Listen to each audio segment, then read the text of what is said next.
السلام علیکم ورحمۃ اللہ وبرکاتہ رب اشرح لی صدری ویسر لی امری واحلل عقدۃ من لسانی یفقہوا قولی رب زدنی علما رب زدنی علما رب زدنی علما۔ آج ہم سورۃ البقرہ کی آیت نمبر 49 سے پڑھیں گے۔ وَإِذْ نَجَّيْنَاكُم مِّنْ آلِ فِرْعَوْنَ يَسُومُونَكُمْ سُوءَ الْعَذَابِ، اور جب وَإِذْ نَجَّيْنَاكُم اور جب ہم نے نجات دی تم کو، من آل فرعون آل فرعون سے، یسومونکم وہ پہنچاتے تھے تم کو، سوء العذابی برا عذاب یا بری تکلیفیں، یذبحون وہ ذبح کرتے تھے، ابناءکم تمہارے بیٹوں کو، ویستحیون اور وہ زندہ چھوڑتے تھے، نساءکم تمہاری عورتوں کو، وفی ذالکم بلاء من ربکم عظیم، اور یہ وفی ذالکم اور یہ تمہارے لیے امتحان تھا یا آزمائش تھی، من ربکم تمہارے رب کی طرف سے، عظیم بڑی۔ اس آیت میں اللہ تعالیٰ نے بنی اسرائیل پر اپنے ایک بہت بڑے انعام کا ذکر کیا ہے کہ بنی اسرائیل کے یہاں، کیونکہ اللہ تعالیٰ نے ان کو نجات دی، بنی اسرائیل اللہ تعالیٰ نے ان کو فرعون سے نجات دی۔ بنی اسرائیل کے تمام قبیلے مصر میں رہتے تھے، غیر ملکی ہونے کی وجہ سے مصر کے لوگ جو تھے ان پر بری طرح مسلط تھے، ان کی زندگی غلاموں سے بھی بدتر تھی، اور ایسی بدترین غلامی میں بنی اسرائیل مبتلا تھے کہ مصری لوگ ان کے بیٹوں کو ذبح کر دیتے اور ان کی بیٹیوں کو زندہ چھوڑتے۔ حضرت موسیٰ علیہ السلام نے حضرت موسیٰ علیہ السلام کو اللہ نے بنی اسرائیل میں پیدا فرمایا، پھر ان کو اور ان کے بھائی ہارون علیہ السلام کو نبوت عطا فرمائی، تو فرعون سے ان کا مقابلہ اور مناظرہ ہوا۔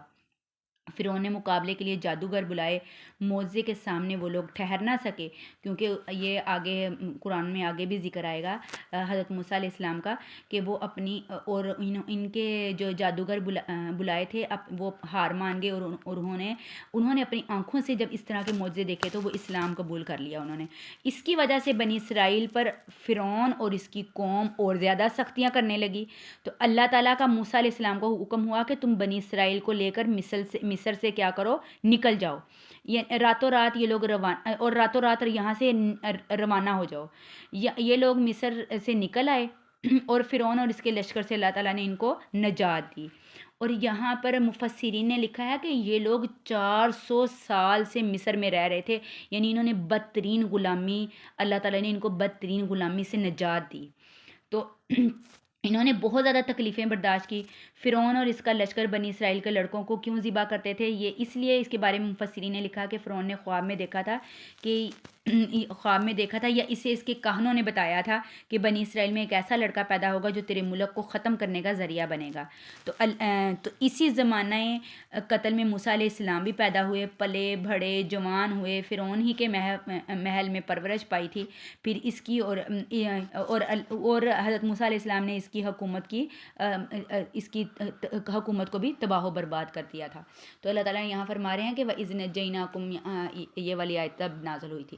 وَإِذْ فَرَقْنَا بِكُمُ الْبَحْرَ، اور جب پھاڑ دیا ہم نے، بِكُمُ الْبَحْرَ تمہارے لیے، بحر سمندر کو، اور جب پھاڑ دیا ہم نے تمہارے لیے سمندر کو، فَأَنْجَيْنَاكُمْ پس نجات دی ہم نے تم کو، وَأَغْرَقْنَا اور ہم نے غرق کر دیا، آلَ فرعون فرعون والوں کو، آل فرعون کو، وَأَنْتُمْ تَنْظُرُونَ اور تم اس حال میں کہ تم دیکھ رہے تھے، یعنی تم لوگوں کے سامنے یہ سارا واقعہ ہوا۔ تو اللہ تعالیٰ نے حضرت موسیٰ علیہ السلام کو حکم دیا کہ تم راتوں رات بنی اسرائیل کو لے کر مصر کی آبادیوں سے نکل جاؤ۔ اس وقت مصر میں فرعون کی حکومت تھی، فرعون مصر کے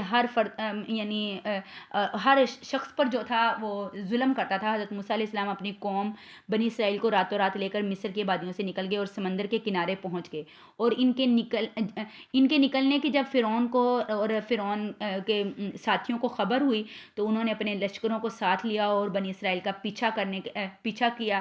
بنی اسرائیل دریا کے کنارے پہنچ چکے تھے، سورج نکل چکا تھا، فرعون اپنے لشکر کے ساتھ پیچھے سے پہنچا، تو بنی اسرائیل گھبرا گئے، انہوں نے حضرت موسیٰ علیہ السلام کی طرف دیکھا اور انہوں نے کہا کہ اب تو ہم پکڑے جائیں گے۔ تو حضرت موسیٰ علیہ السلام نے فرمایا کہ میرا رب میرے ساتھ ہے، وہ مجھے ضرور راستہ دکھائے گا۔ تو اللہ تعالیٰ نے حضرت موسیٰ علیہ السلام کو اس وقت وحی بھیجی کہ تم اپنی لاٹھی کو سمندر میں مارو، انہوں نے سمندر میں لاٹھی ماری تو سمندر پھٹ گیا اور پہاڑوں کے برابر اس کے ٹکڑے ہو گئے. اس کے پانی اور ان کا جو پانی تھا نا، پانی، اس کا پانی پہاڑوں کے درمیان، یعنی وہ اس کے ٹکڑے ٹکڑے ہو گئے. اس پانی کے درمیان جو ہے وہ خشک راستہ ہو گیا. بنی اسرائیل کے قبیلے اس پہاڑوں کے درمیان سے گزر گئے. فرعون نے اپنی جماعتوں اور لشکروں کے ساتھ ان کا پیچھا کیا اور یہ لوگ بھی سمندر میں داخل ہو گئے. انہوں نے جب دیکھا کہ بنی اسرائیل تو پار ہو گئے ہیں تو انہوں نے سمندر میں پاؤں رکھا. فرعون اور اس کے لشکر کا اس کا لشکر جو تھا، فرعون کا لشکر جو تھا سمندر میں داخل ابھی ہونا تھا کہ اللہ تعالیٰ نے سمندر کو ملا دیا. فرعون اپنے لشکروں اور جماعتوں سمیت ڈوب گیا. اس کے ڈوبنے کے منظر کو بنی اسرائیل اپنی آنکھوں سے دیکھ رہے تھے. تو یعنی جب ان کو یہ کہا گیا کہ وَأَنْتُمْ تَنْظُرُونَ، اس بات سے ان کو تعبیر کیا گیا ہے کہ وَأَنْتُمْ تَنْظُرُونَ، یعنی تم دیکھ رہے تھے. جب فرعون ڈوبنے لگا تو کہنے لگا کہ میں ایمان لاتا ہوں اس ذات کے علاوہ کوئی معبود نہیں جس پر بنی اسرائیل ایمان لائے ہیں، اور میں فرما بردار میں سے ہو جاؤں گا. تو اللہ تعالیٰ نے فرمایا کہ نہیں، اب وقت نہیں ہے. تو کیا اللہ تعالیٰ نے فرمایا کیا اب ایمان لاتا ہے، حالانکہ اس سے پہلے نافرمانیاں کرتا رہا اور فساد کرنے والوں میں سے تھا. تو اللہ تعالیٰ نے جیسا کہ قرآن پاک میں اور بھی بہت ساری جگہ فرمایا ہے، تو اللہ تعالیٰ نے فرمایا کہ پہلے عرض کیا تھا فرعون غرق ہو گیا اور ہلاک ہو گیا، تو اللہ تعالیٰ نے اس کی کیا کر دیا، اس کی لاش کو محفوظ کیا تاکہ آنے والے لوگ جو ہیں اس سے عبرت حاصل کریں. پھر وَإِذْ وَعَدْنَا مُوسَىٰ 40، اس کے بعد کیا ہوا جب اللہ تعالیٰ نے ان کو اس سے نجات دے دی، فرعون سے نجات دے دی. وَإِذْ وَعَدْنَا، اور جب اللہ تعالیٰ نے وَإِذْ وَعَدْنَا، اور جب ہم نے وعدہ لیا موسیٰ علیہ السلام سے 40 لیلۃً، 40 راتوں کا. ثُمَّ اتَّخَذْتُمُ الْعِجْلَ، پھر ثُمَّ اتَّخَذْتُمُ الْعِجْلَ، پھر تم نے بنا لیا یا پکڑ لیا تم نے بچھڑے کو معبود، من بعدہ، اس کے بعد، وَأَنْتُمْ ظَالِمُونَ، اور تم کیا ہو، ظلم کرنے والوں میں سے ہو. اور جب موسیٰ علیہ السلام بنی اسرائیل کو لے کر سمندر پار ہو گئے تو ایک میدان میں پہنچ گئے. یہاں سے ان کو اپنے وطن فلسطین جانا تھا، لیکن وہاں کیا کیا انہوں نے، 40 سال کے بعد پہنچ سکے تھے. حضرت موسیٰ علیہ السلام کی وفات کے بعد ان کے علاقے میں ان کو جانا نصیب ہوا تھا. یعنی یہ یہیں پر ہی پہلے وہاں پہ انہوں نے اپنی زندگی گزاری مصر میں. مصر کے بعد پھر یہاں پر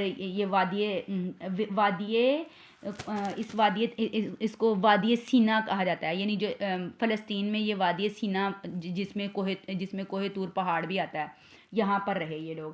تو ان کی وفات بھی اسی میدان میں ہوئی تھی. اسی عرصہ میں حضرت موسیٰ علیہ السلام کو تورات شریف نازل ہوئی. ان کے اوپر تورات شریف، طور پہاڑ اسی میدان میں ہے. اللہ تعالیٰ نے حضرت موسیٰ علیہ السلام کو وہاں بلایا. 1 مہینہ اعتکاف کرنے اور روزہ رکھنے کا حکم ہوا تھا، لیکن 30 راتیں گزرنے کے بعد حضرت موسیٰ علیہ السلام نے مسواک کر لی، جس سے وہ خاص قسم کی خوشبو جو تھی وہ دور ہو گئی جو روزہ رکھنے سے منہ میں پیدا ہوتی ہے.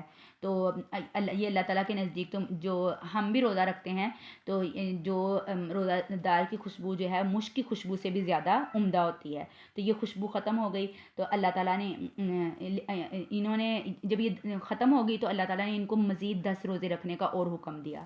40 دن کوہ طور پر گزارے، مدت یعنی گزر جانے کے بعد تورات شریف اللہ تعالیٰ نے ان کے اوپر نازل کی تھی. تو اسی دوران انہوں نے کیا کیا، حضرت موسیٰ علیہ السلام طور پر تشریف لے گئے. وہاں 40 دن لگ گئے ان کو. ادھر ان کے پیچھے ان کی قوم بنی اسرائیل نے بچھڑے کی پرستش شروع کر دی، ان کو انہوں نے اپنا معبود بنا لیا. جب بنی اسرائیل مصر سے نکلنے والے تھے تو انہوں نے ایک قوم تھی، قبطی کہتے ہیں جس کو، قبطی موٹے کاف سے توئیں سے، قبطی قوم کے لوگوں سے زیورات مانگ لیے. یہ زیورات ان لوگوں کے پاس تھے. ان میں سے ایک آدمی جو تھا جس کا نام سامری تھا، جو سنار کا کام کرتا تھا، اس نے ان زیورات کو جمع کر کے گائے کے بچھڑے کی شکل بنا دی اور اس کے منہ میں مٹی ڈال دی. یہ وہ مٹی تھی جو حضرت جبرائیل علیہ السلام کے گھوڑے کے پاؤں کے نیچے سے اٹھا لی گئی تھی. اللہ تعالیٰ نے اس مٹی میں ایسا اثر ڈالا تھا کہ اس مجسمہ سے گائے کے بچے کے رونے کی آواز آتی. بنی اسرائیل مصر میں بت پرستی دیکھ آئے تھے. جب اس کی آواز سنی تو کہنے لگے یہی ہمارا معبود ہے. تو یعنی ان کو وہ سارا کچھ بھول گئے، حضرت موسیٰ علیہ السلام کو بھول گئے. تو جب حضرت موسیٰ علیہ السلام واپس آئے، حضرت ہارون علیہ السلام جن کو اللہ تعالیٰ نے جو حضرت موسیٰ علیہ السلام پیچھے چھوڑ کر گئے، تو انہوں نے بنی اسرائیل کو سمجھایا، بتایا کہ تم فتنے میں پڑ رہے ہو، تمہارا رب تو رحمان ہے، یعنی تم میری اتباع کرو، اللہ کی اتباع کرو، میری اتباع کرو. اس پر بنی اسرائیل نے کہا کہ ہم برابر اس بچڑے کے آگے پیچھے رہیں گے یہاں تک کہ حضرت موسیٰ علیہ السلام واپس آ جائے، یعنی جب تک حضرت موسیٰ علیہ السلام واپس نہیں آ جاتے تب تک ہم اسی کی عبادت کرتے رہیں گے. جب حضرت موسیٰ علیہ السلام تو راز شریف کی تختیاں لے کر واپس آئے تو انہوں نے یہ ماجرا دیکھا تو بہت غصہ ہوئے اور پوری صورتحال جو ہے وہ معلوم ہوئی. پتہ چلا کہ سامری کی یہ حرکت ہے. تو اس پر جواب فرمایا کہ حضرت موسیٰ علیہ السلام نے سامری کو یہ بددعا دی تھی کہ تو جا، تیرے لیے زندگی بھر یہ بات طے کر دی گئی ہے کہ تو جسے دیکھے گا اس سے کہے گا کہ مجھے نہ چھونا. اور وہ حیران پریشان جنگل میں پھرتا رہتا تھا. جب وہ کسی کو چھو لیتا یا کوئی شخص اس کو چھو لیتا تو دونوں کو بخار ہو جاتا. پھر حضرت موسیٰ علیہ السلام نے اس بچڑے کو جلا دیا اور راکھ کو سمندر میں بہا دیا. اللہ تعالیٰ نے فرمایا اور یہ فرمایا کہ انما الہکم اللہ الذی لا الہ الا هو وسع کل شیء علما، یعنی تمہارا معبود صرف اللہ ہی ہے جس کے سوا کوئی معبود نہیں، اس کا علم یعنی اس کا علم ہر چیز پر حاوی ہے. پھر یہ فرمایا کہ اب تم لوگوں نے کیا کرو، پھر یہ فرمایا ثم عفونا پھر درگزر کیا ہم نے انکم تم سے، یعنی تم لوگوں نے اتنا ظلم کرنے کے باوجود پھر بھی ہم نے تم پر کیا کر دیا، ہم نے درگزر کر دیا. من بعد ذالک، اس کے بعد لعلکم تشکرون، تاکہ تم شکر ادا کرنے والے بن جاؤ. وَإِذْ آتَيْنَا مُوسَى الْكِتَابَ وَالْفُرْقَانَ، اور جب دی ہم نے موسیٰ علیہ السلام کو کتاب الفرقانہ جو حق اور باطل کے درمیان میں فرق کرنے والی ہے، لعلکم تہتدون، تاکہ تم ہدایت یافتہ بن جاؤ. تو اس آیت میں حضرت موسیٰ علیہ السلام کو اللہ تعالیٰ نے تورات دی اور والفرقانہ اور حق اور باطل کے درمیان میں فرق کرنے والے، یعنی حلال اور حرام کے درمیان میں بھی فرق کرنے والی یہ کتاب تھی.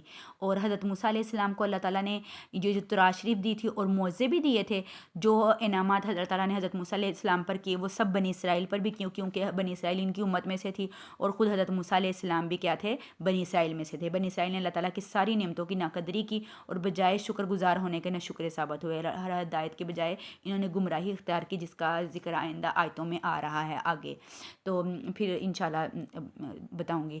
اور اب ترجمہ سن لیں. وَإِذْ نَجَّيْنَاكُمْ، اور جب ہم نجات دی ہم نے تم کو من آل فرعون، آل فرعون سے، یسومونکم، وہ پہنچاتے تھے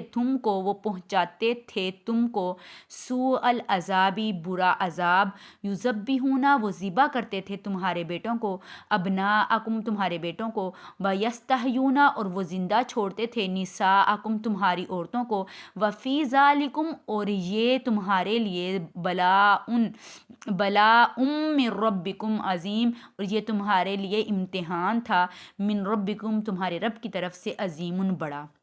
وَإِذْ فَرَقْنَا، اور جب پھاڑ دیا ہم نے تمہارے بِكُمُ الْبَحْرَ، تمہارے لیے سمندر کو، فَأَنْجَيْنَاكُمْ، پس نجات دی ہم نے تم کو، وَأَغْرَقْنَا، اور غرق کر دیا ہم نے آل فرعون کو، وَأَنْتُمْ تَنْظُرُونَ، اور تم دیکھ رہے تھے.